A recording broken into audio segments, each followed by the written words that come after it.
जब मुगल सल्तनत की नींव हिलने लगी, तब एक नाम गूंजा, छत्रपति शिवाजी महाराज। वो राजा नहीं, एक विचार थे जो आग बनकर फैला। चलो देखते हैं वो आग कहां-कहां पर फैली थी। एक शांत किले के कक्ष में पहाड़ियों की गोद में बसा शिवनेरी, वहीं जन्मे वीर शिवाजी। नारंगी कपड़े में लिपटे उस शिशु के पास बैठी थीं मां जिजाबाई, जिनकी आंखों में था धर्म का स्वप्न और होठों पर विष्णु वार्ता की प्रार्थना। यहीं से शुरू हुआ मराठा स्वराज्य का पहला स्पंदन। किशोर शिवाजी, ना कोई शाही विलास, ना दरबारी सुख, केवल तलवार, नीति और मातृभूमि के लिए दृढ़ अभ्यास।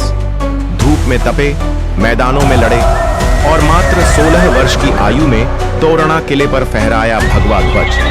पर शौर्य की राह सरल नहीं होती। औरंगजेब ने आमंत्रण भेजा और आगरा में शिवाजी को कैद कर लिया, पर कैद के भीतर भी उनकी बुद्धि स्वतंत्र थी।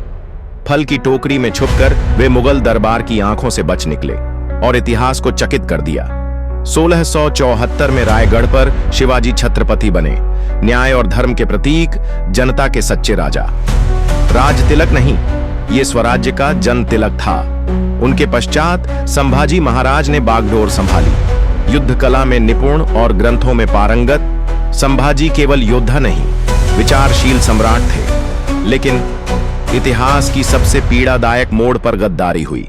गनौजी शिर्के, जिन पर भरोसा था, मुगलों के साथ मिल गया।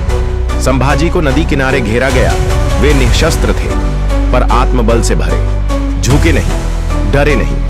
मुगलों ने उन्हें लोहे की बेड़ियों में जकड़ा, नृशंस यातनाएं दी, मगर उनके नेत्रों की ज्वाला बुझी नहीं। औरंगजेब के सामने खड़े उस वीर संभाजी ने अपने मौन से भी पूरे मुगल साम्राज्य को चुनौती दी।